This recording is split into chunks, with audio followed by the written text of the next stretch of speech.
I actually had a really clear vision of what I wanted in the wedding, just an event that would be about me and not my mother. These suppressed feelings led to me unfairly lashing out at Pia when my mother tried her old tricks and asked to wear white to our wedding. At that moment I forgot white wasn't the bridal color in Indian weddings. I just felt a cold sweat that another precious moment would be hijacked by my mother. Pia and I got into a fight about her letting my mother wear white, but she said it was okay because there was no way a simple white dress was going to outdo her wedding look.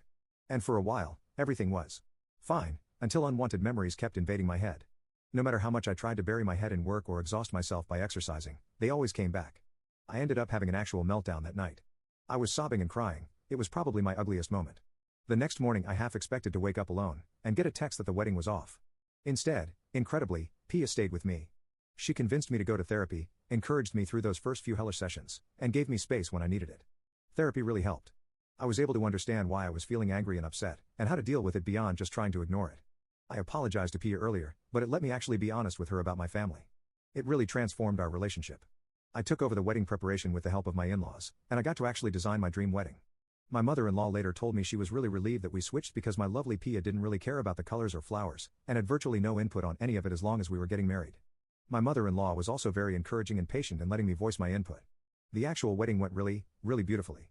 Pia was ready to rescind my parents' invitations completely after everything, but her terrifying little sister suggested we invite anyway as a final sort of FU, to show them I wasn't alone anymore and no matter what they tried this time, things would go my way. I have to admit that did appeal to me, so we decided to invite them for the third day of the ceremony, and it worked even better than I imagined. First, it helped that my mother had no real idea what an Indian wedding is like, so when she showed up in a long white tulle ball gown, security actually thought she had the wrong address and didn't let her in. This was actually something I didn't plan, but I felt such joy seeing my mother fuming by the gate while other guests were let in. Compared to the embroidered silks and sleek satins of Indian clothes, my mother's ball gown honestly looked frumpy. Instead of stealing the show, she just looked like she didn't belong. Then my mother tried really hard to interrupt the ceremony. First she tried coughing, but luckily Pia's aunt sitting next to her gave her a cough drop. Then she tried to initiate a conversation, but Pia's 5-year-old niece loudly said, "Don't you know it's rude to talk during weddings? I'm 5 and I know that." I later learned that she had been coached to respond this way by my wonderful, terrifying sister-in-law. The third time she tried to interrupt, Pia's cousin, who had also been coached by sister-in-law, jumped and loudly whispered that the food didn't seem to agree with my mother and needed to go to the bathroom immediately, and basically pushed her away. After that she stayed embarrassedly quiet for the rest of the ceremony. Throughout all this, everyone else acted like she wasn't there. In the after-party, the difference between my mother and everyone else was unpleasantly accented by her ignorance of Bollywood/Tollywood dance skills, so she tried to refocus attention through conversation. She turned to my mother-in-law and started to complain about how hard it was to raise me. My mother-in-law, bless her heart, said, "However difficult children are, they bring 10 times as much happiness just by growing. Your son is such a wonderful young man, you must be so proud of him." My mother didn't like the direction of the conversation, so she turned to Pia and asked her if she was sure she wanted to be with me. This was after we had gotten married. Pia looked at her like she was a bit slow and said, "Why would I be marrying him if I wasn't sure?" My mother loudly asked her again if she was really sure because I used to wet the bed. I haven't done that since I was 8, but there she was, loudly announcing it for all and sundry. At that moment, I really hated her. It felt like there was something stuck in my throat, and no words came out. But Pia didn't have that problem.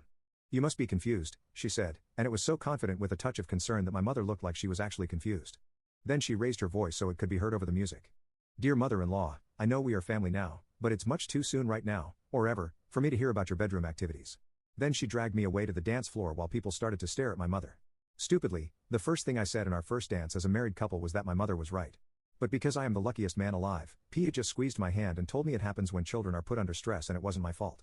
That was pretty much the end of the problem, and I enjoyed the rest of my wedding dancing, eating food and talking with Pia, and now my wonderful family. By the end of the day, my mother looked incredibly constipated, but she hadn't managed to ruin anything. I felt so relieved when I said goodbye, like a weight had just slipped off my feet and my knees felt weak.